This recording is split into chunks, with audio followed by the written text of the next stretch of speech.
Right now at 6, a former head of Quapaw Nation passes away after a brief illness. And we've got rain showers on the way. Some heavy rain possible today, breezy and cool. A look at your forecast coming up. Plus, seasonal funding gaps could have an impact on the Joplin Head Start program. One nonprofit looks to lend a hand. Four States' most watched news starts now. Good morning and welcome to the KOAM Morning News at 6 a.m. I'm Samantha Walker. And I'm Chris Warner. It is Tuesday, October the 28th, and it is going to be a wet Tuesday out there. And I just noted, so, on Fox 14 right now, we do have Ag Day and Farm Journal running. And it's, they put those little ratings in the corner for TV shows. Mm-hmm. This one said TV PG. I didn't ever know that the Farm Report was rated PG. So I wonder how you would rate newscasts, because it's pretty similar. So are we PG as well, like parental guidance suggests? I mean, given some of the stuff we have to cover, I guess we could be. It just struck me as interesting. I'd never seen a news program with a TV rating before. That was just interesting.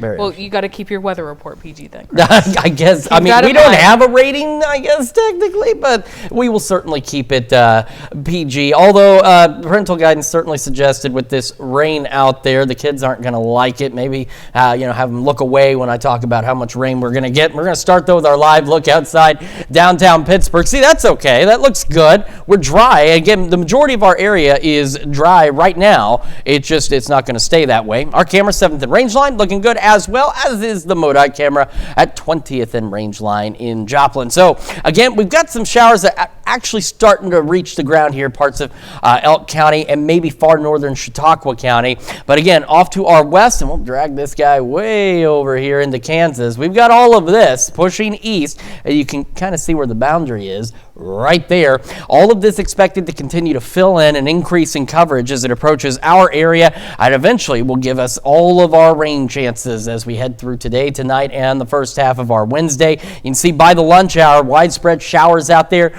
Could get a rumble of thunder or two, but the atmosphere not really supportive of thunderstorm type activity. But we will get some heavy rain with some of these storms, so do be aware of that. We'll also have some gusty winds. It's going to make it feel even colder. So not only is it already a pretty chilly rain, you throw in the winds, it's going to feel even colder out there. Temperatures this morning well above average, mid-upper 50s. Veneta still the warm spot at 59, and some locations, especially down south, you're kind of, again, for record-keeping purposes, you're reaching your highs right now, because once the rain begins, we're going to kind of level out for most of the day, which you'll see here on the school day forecast. 55, kids heading out the door, some showers, again, rain increasing, winds increasing later this morning. We'll go 56 by lunch and recess, as well as when they head home, as temperatures up until we get closer to sunset just level out in the mid-50s. West winds gusting to 25, switching out of the northwest later this evening, down to about 50 by 6. We'll have another look at your forecast, break down these rain chances, take a look at how Halloween's looking, and have the latest on Hurricane Melissa here in just a few more minutes. Sam? Chris, thanks. A longtime former leader of Quapaw Nation has died. Former Quapaw Nation Chairman John Berry has died following a brief illness. Berry's family and a post on the tribe's website confirmed the former leader's passing on Saturday. Berry served the tribe for nearly 2 decades and is credited as being instrumental in the development of 2 large-scale casino projects. Berry's legacy does carry some controversy as allegations of financial misconduct dog the later part of his career. Quapaw Nation and the Berry family released a statement which said in part, quote, "The Chairman Berry's dedicated decades to the Quapaw Nation, serving as tribal chairman for 18 years. His contribution and his dedication to the advancement of the nation will be felt for generations to come," end quote. John Berry was 80 years old.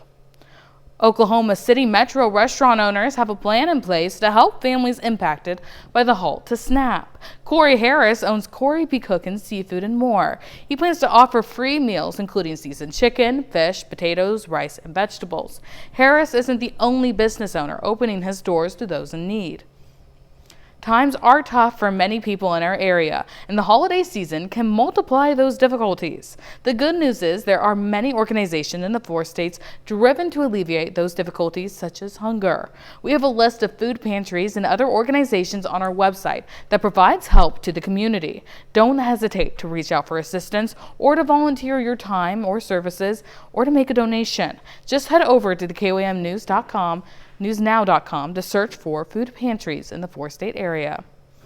The government shutdown has impacted many different areas across the nation, including right here in the 4 states. KOAM's Ty Parks sat down with the nonprofit organization Economic Security Corporation to talk about the impact on the Head Start program.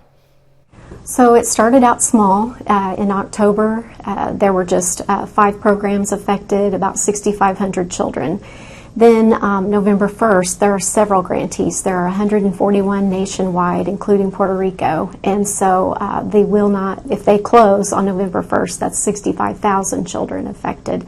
So every time a program's grant cycle is due and it's up, without the funding, they're forced to close. The Head Start programs offer the service of childcare to families up to 100% of the poverty line. So in Joplin, we're very fortunate. Our grant cycle runs April 1st to March 31st. So we have funding until March 31st of 2026.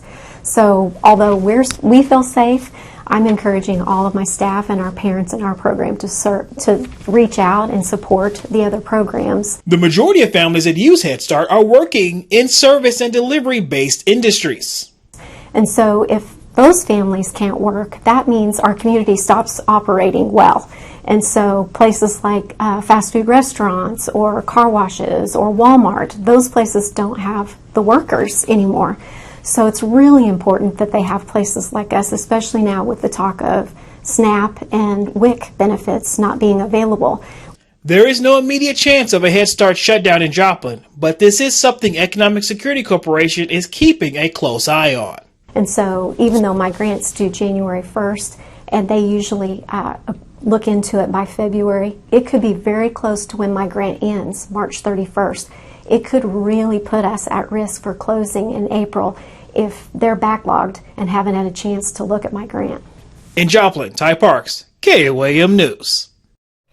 The Economic Security Corporation is collecting food and other resources that will be used to help the community since SNAP benefits may not be issued in November.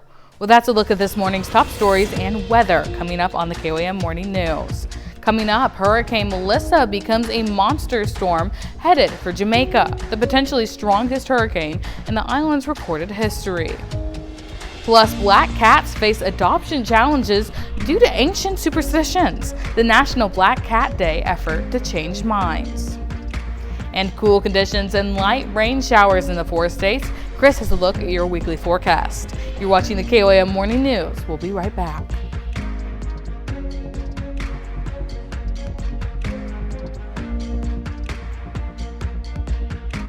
Topping Nation Watch, Hurricane Melissa is slowly barreling toward Jamaica as a powerful Category 5 storm.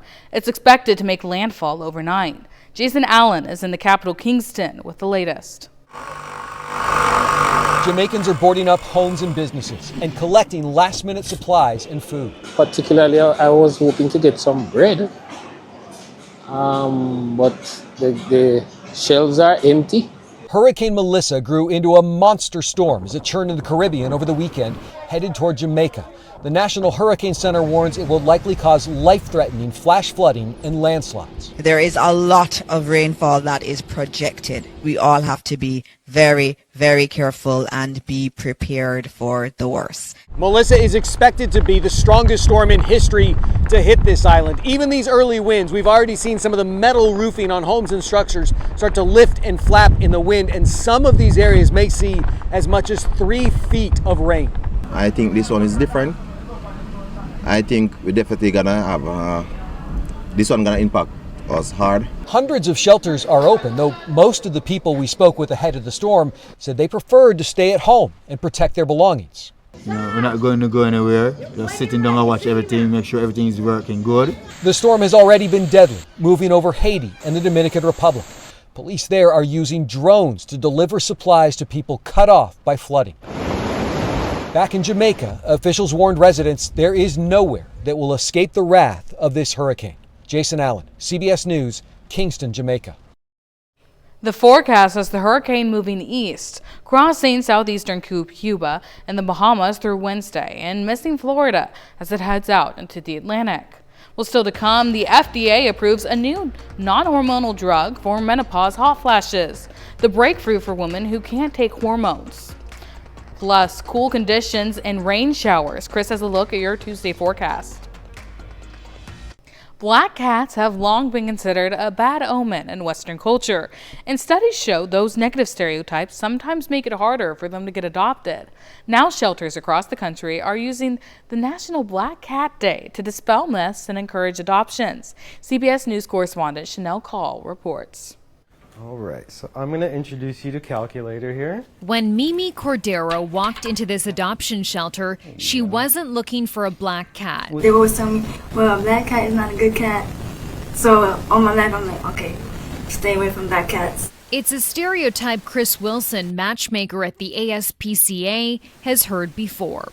Movies, the TV shows, black cats have been linked to that kind of superstition for a long time. The stigma, animal science professor Kimberly Ainge Van Houten says, dates back to when cats were first domesticated by Egyptians. You had this cat that was worshipped by some, but seen as a pagan god by others. And that throughout a lot of Europe gave the cat, any cat, kind of a bad reputation. Even thousands of years later, the swirling stereotype has made it harder for them to get adopted. The color black has been associated with death, sadness, all kinds of negative things. But the ASPCA says National Black Cat Day, in the lead up to Halloween, is an opportunity to dispel those myths. What are they actually like? What are their characteristics? Super friendly, super sweet. They're like any other cat. Hoping education and some cuddles. She seems to really like you. Helps cats like Calculator find forever homes. Do you think you found your kit? Maybe. But seeing this cat changed everything. Chanel Call, CBS News, New York. My black cat named Binks is just the absolute sweetest. The ASPCA says adoption numbers for black cats typically spike around National Black Cat Day and then lead up to Halloween. Well, now here's Chris with a quick look at your forecast. Yeah, we are, again, dry still across most of the area this morning. However, rain chances increasing over the next couple of hours and heavy rain possible a little later today. We'll have a look at that forecast. We'll talk about our rain, the wind, we'll talk about Halloween, and have the latest on Hurricane Melissa when the KOAM Morning News returns. Time now, 6:17. We'll be right back. Welcome back to the KOAM Morning News. It's 6:20 now on this Tuesday morning. Starting with Skywatch Storm Tracker, the heavier shower, well, not heavy, but the more likely rain reaching the ground into parts of Elk and Chautauqua counties kind of let up a bit. So some of this probably not really reaching the ground, but this activity is stretching from north central Oklahoma back up through Kansas all the way into parts of southern Nebraska. All of this, and you can actually very clearly see where the boundary is right there, will fill in. We'll get more showers. Heavy rain will be possible with this activity as it continues to push off to the east. So all of this will fill in along and directly behind this boundary. Thunderstorms to our south should remain to our south at this point, but we could still get a rumble of thunder or two in our neck of the woods. Nothing strong, nothing severe. Really nothing widespread in terms of thunderstorm type activity, but if you are outdoors and you hear thunder, you know what to do. Head indoors. Outside of that, gusty winds, heavy rain possible. That's at 3 o'clock this afternoon. By 5, we get ready for that drive home, still dealing with heavy showers, gusty winds. And as we head in the late afternoon and evening, winds will shift out of the northwest and actually begin to increase a bit later today, tonight, into our Wednesday. More heavy rain. So again, our rain chances Wednesday are up there simply because the first half of our day, we're looking at widespread showers and again, maybe a rumble of thunder, but it's only in the first half of the day. As we head toward lunchtime, this system moves further east, takes the rain right along with it, takes the clouds right along with it. We're still breezy, we're still cool, but we get a little more sunshine by the late day on Wednesday. Thursday looking good, a mix of mostly clear to partly cloudy skies, still a bit on the cool side, but winds expected to be considerably calmer. Again, the latest on Melissa, winds still at 175 miles an hour. We are getting closer to official landfall here into parts of Jamaica, where they're expecting, again, really, truly a deadly situation for folks in Jamaica with this storm as it makes landfall. A lot of unique characteristics. I mean, look at the eye wall on this thing. Just absolutely perfect. And again, it hasn't gone under the eye wall recycling. So what happens traditionally with these systems is though you'll see the eye wall dissipates, fills in, and then a new one will form. This has been the same one since this thing began to intensify. So just an incredibly powerful system, and it will eventually, by early tomorrow morning, begin to get into eastern Cuba out there, possibly still as a Category 4 storm before it continues to lift off to the north and east. Take a look at these cameras that are from, I believe, around the Kingston, Jamaica area. I mean, look at all of this. The waves, the flooding, the winds, the rain, and this thing's not even officially made landfall yet. So again, just a very dangerous situation down there. As for us here, though, not bad. We're going to go right into the mid-50s. Light rain initially, becoming heavy rain a little later in the morning. Heavy showers, again, maybe a rumble of thunder or two. Temperatures just holding steady in the mid-50s with those west winds gusting to 25. Again, later this evening, those west winds become northwesterly, start gusting 35, maybe 40. We get chilly, mid-40s by 10, low 40s tonight. Couple of upper 30s possible, but we're not going to be cold enough to see any of this transition into any kind of wintry precipitation. We're not quite there yet. Tomorrow, again, rain first half of the day, north winds throughout the day, gusting 35, maybe 40 miles an hour. We'll go low 50s, upper 50s Thursday. Halloween, though, still looking good. Clear skies, 60 into the upper 30s as you head out for trick-or-treating. That's check your forecast. We're going to send it over to Samantha now for Health Watch. Thanks, Chris. The FDA has approved a new non-hormonal drug to treat hot flashes and night sweats for women in menopause. Data from clinical trials shows the drug, known as alizatinib, significantly reduces the frequency and severity of hot flashes and improves sleep for women who cannot or choose not to take hormones. The drug maker says it's designed to target 2 receptors in the brain, which play a role in temperature regulation. It makes sense that it would help with symptoms like hot flashes, and a lot of the sleep disturbances that women experience during menopause are related to temperature dysregulation as well. So for women who have breast cancer, for example, who cannot take hormone replacement therapy, this is an especially important option to have. The drug does come with some side effects, including headaches, fatigue, and drowsiness. The FDA already approved another non-hormonal hot flash remedy this year called Veozza, but that option only targets 1 receptor in the brain. Last year's COVID vaccine was effective at preventing the virus, but its effectiveness waned over time. A study published in JAMA looked at the 2024-2025 version of the vaccine. It found that about 4 weeks after taking the shot, the vaccine was 44% effective. But about 5 months after getting the vaccine, its effectiveness dropped to 16%. If you're the kind of person who counts your daily steps, listen up. A study in the UK found that it's best to take 1 long walk daily rather than taking multiple short walks throughout the day. People who walked 15 minutes or longer had a lower risk of death and a lower risk of cardiovascular disease than people who took shorter walks, even if the overall number of steps they took was the same. Trying a Mediterranean diet could help people with irritable bowel syndrome. A University of Sheffield study found the diet, which emphasizes plant-based foods and lean proteins while avoiding red meat, performed better than a traditional diet at relieving the symptoms of IBS. Patients also reported less abdominal pain. The study suggests a Mediterranean diet could be used as a treatment for IBS. Watch out if you're routinely getting your clothes dry cleaned. Researchers say a chemical widely used in that process might triple the risk of liver scarring. A new study found that exposure to the tetrachloroethylene, or PCE, creates significant health risks. 7% of adults tested had detectable levels in their blood. The EPA launched a 10-year phase-out for the chemicals used in dry cleaning. Doctors are finding creative ways to help Parkinson's patients regain what the disease has taken away. In Britain, a musician has found her rhythm again, and it happened right in the middle of brain surgery. CBS's Tina Cross has the story.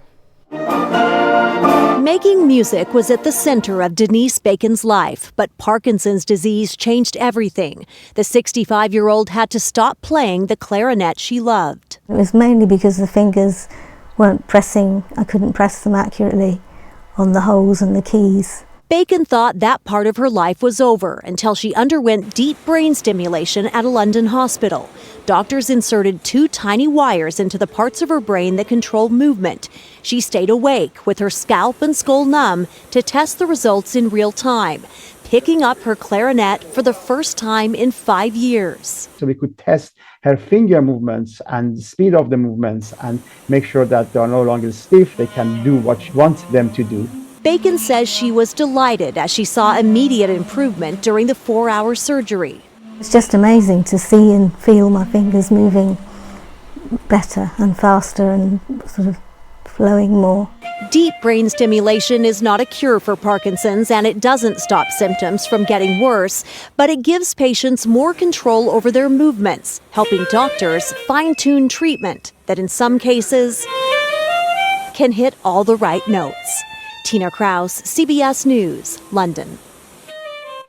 That's a look at some of today's top health stories. We'll be right back. Right now at 6:30, restaurants team up for a harvest dinner to benefit the Wesley House. And we've got showers progressively getting closer to the area. Rain will increase and heavy rain possible today. We'll have a look at your forecast coming up. Plus, the St. Louis Gateway Art celebrates its 60th birthday Tuesday, the 630-foot monument's historic milestone. The 4 states' most watched news starts now. Good morning and welcome to the KOAM Morning News. It's 6:31. I'm Samantha Walker. I'm Chris Warner. It is Tuesday, October the 28th. Happy Tuesday, everybody. It's going to be a wet, cold Tuesday and windy as well. So it's something I, again, don't have to worry about. But not everybody is as lucky as I am. You know, maybe plan out your day, maybe plan out your outfits, have a sweater, have an umbrella. Yeah, you want to make sure you have both of those. I mean, if you're like me, you don't like the cool weather too much and get that wind. It was like that at the Heart Walk this past weekend. Yeah, it was chilly, but the wind made it worse. You know, that's one of those things. And the fact that it was kind of rainy, just right? Like, it's like the wet blowing into exactly. you. Exactly. No. That was the stinky part of that. It's always the wind, but it is going to be breezy later today, tonight, and tomorrow. So do get ready for that. This morning, though, relatively calm here in the 4 states. A live look from downtown Pittsburgh. Looks good. You can see the clouds. We were cloudy all day yesterday. Man, I was ready to take a nap. I was waiting on Ryan to get off the bus, and I could have fallen asleep in the car, but then somebody would have called the police thinking I was dead. But, I mean, really, it was a good weather for a nice nap out there. So it's going to be similar today. If you're off today, you want to take a good nap, today is a great day to do that. Our camera 7th and range line looks good. Same from the MoDOT camera at 20th and range line. Again, we are dry. Skywatch Storm Tracker kind of confirming that. Got some light drizzle, maybe a couple of light showers still out here. Not much from this. It's going to be all of this that will eventually bring us our shower chances. And right here is that boundary. So we're going to get some development ahead of it, more development behind it, all of this filling in and eventually pushing off into our area. That again will begin to gradually increase our rain chances through the morning, and by lunchtime, heavy rain across the area. Could get a rumble of thunder or two, but nothing too crazy. Really, the atmosphere is not really supportive of thunderstorm activity, period, but it doesn't mean we couldn't get a couple of rumbles of thunder out there. Again, the big thing, just the gusty winds and heavy rain. Now, temperatures this morning, you can see that boundary too, by the way, on the temperature map there. Some of us, especially down south, you're probably reaching what will be your high temperature in terms of record-keeping purposes. Our afternoon or our daytime highs are going to be right about where they are now. Some of you, where you are now, you're not going to move at all the rest of the morning and the rest of this day. You're going to be in the mid-50s. And you can see that with the school day forecast. 55, kids heading out the door, some light showers. Rain, breezy conditions, lunch and recess 56, and 56, rainy, breezy when they head home. And that's what I'm talking about. Until we get closer to sunset, later in the evening, temperatures begin to drop. We're just hovering in the mid-50s. We'll have west winds gusting to 25. Later this evening and overnight, those winds shift out of the northwest and start gusting 35, maybe even upwards of 40 miles an hour. So definitely breezy. We're going to talk about the rain chances today, tonight, and tomorrow. Go over those details with you, how Halloween is looking, and have the latest on Hurricane Melissa here in just a few more minutes. Samantha? Chris, thanks. Members of the Southeast Kansas community came out to show their support for helping those in need at this year's Farm to Fork Festival at the Greenway in downtown Pittsburgh. The festival celebrates the local harvest, as well as promotes sustainable practices and raises community awareness about where your food comes from before it hits your dinner table. All proceeds and donations go to the Wesley House, which provides food and pantry services for those in need. The famous St. Louis Gateway Arch is celebrating its 60th birthday today. The 630-foot high arch was completed October 28, 1965. It commemorates President Thomas Jefferson's Louisiana Purchase of 1803. It also celebrates St. Louis's central role in the westward expansion of that followed. The parents of nearly 24 Missouri high school football players are asking for an investigation into the use of pepper spray against the student athletes. It happened at the end of a recent game in Ohio. Caroline Hecker reports. A post-game tradition of shaking hands set the scene for chaos for players from Cardinal Ritter and Massillon Washington High School. This video shows pushing and shoving between a Massillon player surrounded by several players from Cardinal Ritter. Police say the Massillon player was grabbed by the face mask before being corralled by coaches and led to the other side of the field. Moments later, as players on both teams are seen hugging and shaking hands, Massillon officers are seen running toward both teams before two officers deploy pepper spray in the direction of Cardinal Ritter players. Today, parents of those players, joined by attorneys from Ohio and Ben Crump, called on Massillon police to investigate the use of force, which they claim was racially motivated. This is police violence against our children in our community, and that's unacceptable. I mean, this is a parent's worst nightmare. Some parents watching the situation unfold from home in St. Louis. Seeing my son there unable to protect himself and me not being able to protect him. Others in the stands trying to make sense of what happened. And just to hear him crying, "Mom, I can't see, I can't see." And I told him, "Flush your eyes out." And he said that one of the coaches gave him milk and poured on his face. We asked parents and the attorneys what may have started or led to the fight. They contend no fight took place. There was no fight, so let's be clear on the facts.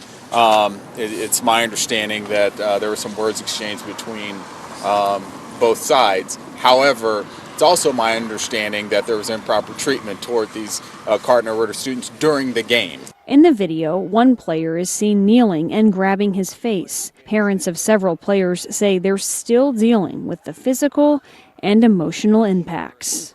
We have appointments set up to where either surgery is needed or he's going to now have to wear glasses. He's 18. He's never had any eye trouble until now. That's a look at our top news stories. Coming up this half hour on the KOAM Morning News. Coming up, Chris Francis inherits a massive collection from Hollywood shoemakers to the stars. Plus, nearly 7,000 flights delayed Monday as the government shutdown enters day 28. The staffing shortages hitting airports nationwide. We'll have the latest. You're watching the KOAM Morning News. In Consumer Watch, a California shoemaker is keeping the art of handmade footwear alive while preserving the legacy of a legendary designer. Chris Francis inherited this massive collection of wooded foot forms from the late Pascal di Fabrizio, known as the shoemaker to the stars. The Italian cobbler created custom footwear for Hollywood celebrities from the 1960s until his death in 2008. The collection. One time the celebrities would brag about how much they paid for a pair of shoes. And they would want something that nobody else had. Nowadays, I'm finding more and more celebrities wanting shoes for free, which is just killing shoemakers like me. Francis began designing shoes in his kitchen back in 2011. Each pair is meticulously handcrafted and can take anywhere from a few days to several months to make. Americans plan to spend more for Halloween this year despite inflation concerns. The National Retail Federation estimates Americans will spend more than $13 billion on the holiday, up $1.5 billion from last year. $3.9 billion alone goes to candy purchases. Costumes, activities, decorations, and trick-or-treat candy could cost you triple digits this season. Experts say buying in bulk, shopping early, and using coupons can save you money this Halloween. Airport disruptions continued Monday around the U.S., with nearly 7,000 flights delayed. According to the website FlightAware, it's mostly due to staffing shortages, as essential employees like air traffic controllers miss work during the now 28-day federal government shutdown. Today, many essential airport workers are expected to miss their first full paychecks, with still no end in sight for the shutdown stalemate. Twin Sisters Creamery is voluntarily recalling batches of Whatcom Blue, farmhouse peppercorn, and mustard seed aged raw milk cheese products because they could contain E. coli. According to the Washington State Department of Health, at least 3 people there and in Oregon, including 1 child, have been sickened. Consumers who have the recalled products are urged to throw them away or return them to the place of purchase for a full refund. Popular yoga gear company Lululemon teams up with the NFL for an apparel collection covering all 32 teams. The collaboration marks Lululemon's first officially licensed NFL products. The collection features men's and women's apparel with team logos. The move into sports merchandise aims to boost sales after several quarters of declining revenue. There's no place like home for the holidays. The trick is getting there. As CBS's Michael George reports, fewer Americans are expected to fly this holiday season. But for those who do, there is a right time to buy that plane ticket. If you're heading home for the holidays, you have to beat the hustle and bustle first. I prefer to stay home and not deal with all the chaos. This year, price pressures have some people checking their list twice. A survey from Bankrate found about 1 in 5 adults say they plan to travel by airplane or stay in a hotel or short-term rental for the upcoming holidays. That's down from 27% last year. And men, Gen Z, and parents with small children were most likely to forego flying. It's also possible that people might be traveling differently. Like maybe they are cutting back, but they're still doing something. Maybe they're driving instead of flying or picking cheaper accommodations. Holidays are an expensive time anyway, and it's harder when you have to add on a bigger expense for the travel. If you are planning to pack your bags and fly, take advantage of strategic timing. Buying early isn't necessarily the best way to save money. The airlines know this, and they price accordingly. Akhtar Zaman is CEO of the travel search engine Skiplagged. He says the best time to book Thanksgiving travel is 3 weeks ahead of time. For Christmas, that sweet spot is 2 weeks in advance. As time gets closer, their projections might be off, and that usually leads to price dropping. Flexibility may also keep costs in check. You can zig when others zag. Traveling on the holiday itself is actually a real bargain. That could help make merry while saving money. Michael George, CBS News, New York. That's it for Consumer Watch, and now here's Chris with a quick look at your forecast. Yeah, we've got, again, cloudy skies out there. Eventually, rain chances increasing. Heavy rain possible later today, tonight, and into the first half of our Wednesday. Breezy and cool as well. That's just a big summary of everything we've got. We'll take a look at that, plus your Halloween forecast, and have the latest on Hurricane Melissa when the KOAM Morning News returns. We've also got birthdays and anniversaries right after this. Time now, 6:44.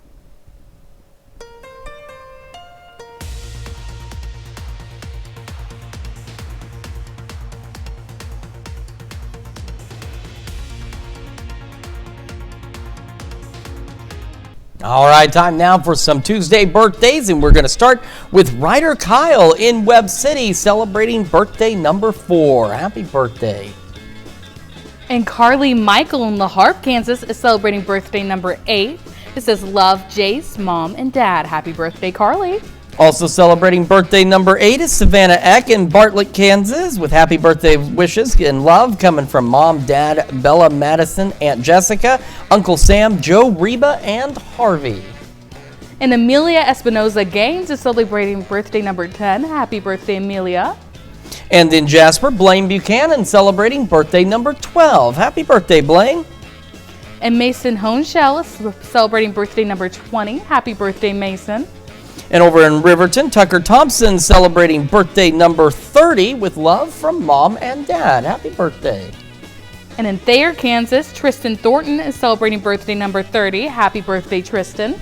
Also celebrating number 30 is Grant Robinson in Neodesha with love coming from Mom and Dad. And Mary Gaines is celebrating birthday number 34 in Galena. Happy birthday, Mary. And in Chanute, Ann Emerson celebrating another year wiser. Happy birthday, Ann. And Peyton Herrenbrook in Baxter Springs, Kansas is celebrating birthday number 23. It says happy birthday from Mom and Dad. And we've got Roy Ted celebrating birthday number 40. Happy birthday. And Casey Beatty is also celebrating today. Happy birthday, Casey. All right, another very good list of birthdays and anniversaries. Well, birthdays this time. Happy birthday to all of you. And of course, if you would like to submit birthdays and celebrate with us, Samantha has some information you need to take down. Yeah, go ahead and take a look at that email you can see on your screen. It's birthdays@koamnewsnow.com. But do pay attention to that deadline so that way you can send in your birthdays and anniversaries, any photos you want us to include, as well as specify the day that we're celebrating so that way we can celebrate your birthdays or anniversaries on that special day. All right, very important information there, and some important information for you all at home as well in terms of our weather. Got again some drizzle, light showers into parts of southeast Kansas. Nothing major yet, and right along this line you can see that's where that boundary is, and it's going to eventually fill in, and it's beginning to do so slowly but surely. In between Dodge City and Wichita, we're seeing more showers, some heavy rain already building in out there. All of this will again push off to the east, and see it's again thickening up a bit. We're getting some new development out here ahead of that. Most of the development's expected to take place right behind the boundary. South of that, we have some ahead of it. And then we've got these thunderstorms to our south. The thunderstorms should remain to our south, but we could get a rumble of thunder or two today. Otherwise, we're just really expecting heavy rain and gusty winds to continue through the afternoon. So you saw by the lunch hour, heavy rain across the area, same by 3. So kids heading home, some heavy rain out there in these yellows and oranges, and again, perhaps a rumble of thunder. So big thing there, just remember when thunder roars, head indoors. But we're not really, the environment's not really set up for severe weather by any means, nor is it really supportive of thunderstorm activity. But again, a couple of rumbles of thunder might be possible. By the evening, commute home, a majority of us still dealing with showers out there, some heavy rain still continuing, gusty winds across the area. Heavy rain continues for most of the area overnight tonight into tomorrow morning. So that's why, again, our rain chances tomorrow are up there, because in the first half of the day, we're dealing with widespread showers, maybe a rumble of thunder out there, some heavy rain possible too. But it's only in the first half of our day. That 60% chance of rain drops off significantly by late morning into the afternoon as this system finally begins to push off to the east and take the clouds and that rain with it by late Wednesday evening. And our Thursday not looking too bad, a mix of mostly clear to partly cloudy skies and dry, just a bit on the cool side out there. Again, the latest on Hurricane Aaron, and you can, Melissa, set to make landfall really any time now. You can see where that eye is closing in. Winds are still 175 miles an hour. The driest place on earth right now is in the eye of this hurricane, and it's the driest hurricane on record in terms of the eye wall there. This is just a catastrophic, destructive hurricane getting ready to make to landfall here into Jamaica, and you can see that eye wall closing in, just an absolutely perfectly shaped eye wall at that. And again, some interesting notes just about Melissa here is the fact that eye wall, usually hurricanes, they go through a regeneration cycle where the eye wall collapses and then a new one forms. Not been the case with Melissa at all. It's been the same one throughout. And again, it is the strongest hurricane to hit Jamaica in its history. The last one hit that was strong was a Category 4, if I'm remembering correctly, back in the late 80s. So a very powerful storm, a destructive and potentially deadly storm. Basically, this eye wall with its winds and gusts up to 200, we're talking it's a 10-mile wide EF4 tornado, basically, that's getting ready to push into western Jamaica. From there, it tracks northeast, making landfall in Cuba, in eastern Cuba, potentially still as a Category 4 hurricane. These are live cameras from around Jamaica, I think in the Kingston area. I mean, we've got debris that some of them are getting frozen up because, well, the wind and the power issues are building in. You can see the waves out in the ocean there. The other 3 right now are stuck, but this road going underwater, and you can see where debris was already flowing down. There's been some damage that a couple of these have been looking at because they are still controlling them, at least so long as they're up and running. But again, right now, 3 of the 4 not running at this moment from that hurricane. As for us, though, again, showers eventually becoming some heavy rain out there. Temperatures not really moving much, however, around the mid-50s through the morning and through the majority of our Tuesday. Got another look at your forecast, plus your wake-up recap in just a moment. And when we switch over to Fox 14 at 7 a.m., the Smurfs top this week's new home releases with a dimension-hopping adventure. That and more at 7 a.m. This is your Wake Up Recap for October 28th, your top stories to start your day. Former Quapaw Nation Chairman John Berry has died after a brief illness. Berry led the tribe for nearly 2 decades, helping develop 2 major casinos. His legacy also includes controversy over alleged financial misconduct. That's a check of today's Wake Up Recap. And we've got those showers, some gusty winds out there as well, mid-50s. So some of you hitting your highs early this morning. Our daytime high temperatures are just hovering out there. West winds gusting to 25 miles an hour. Winds will shift out of the northwest this evening, start gusting upwards of 35, potentially to 40 miles an hour. We're back down mid-40s by 10, low 40s overnight, maybe some upper 30s, but not cold enough to see any of this transition to any kind of wintry stuff, at least not yet. We're not to that time yet, but down the road, eventually it will arrive. Breezy again tomorrow. Rain chances good in the first half of the day. Will clear out and dry out by the second half of our Wednesday. Low 50s out there. North winds still gusting upwards of 35 miles an hour. Upper 50s on Thursday. Halloween looking good but chilly. 60 for the high, upper 30s for the lows. So make sure either your costume is warm or that you've got a jacket to wear because you don't want to get sick out there trick-or-treating. You don't want the kids getting sick either. No, definitely not. Well, coming up today at noon, we're making Don't Peek Chicken in the Mr. Fruit Test Kitchen. And your morning news continues on KOAM with CBS Mornings, a new series called Facing Fertility. Nikki Batiste looks at the practice of fertility tourism and why some couples head overseas to have a baby. Or you can switch on over with us on Fox 14, where your only local morning news continues. This morning, we have Chris Forsyth from Ozark Mountain Investors Summit in the studio. And President Trump ignores Venezuelan calls to stop bombing suspected drug boats, a military escalation that could include land strikes. That on CBS Mornings and on Fox 14. That's going to wrap it up for us for here, though. We're back tomorrow morning bright and early at 5 a.m. We'll see you today at noon.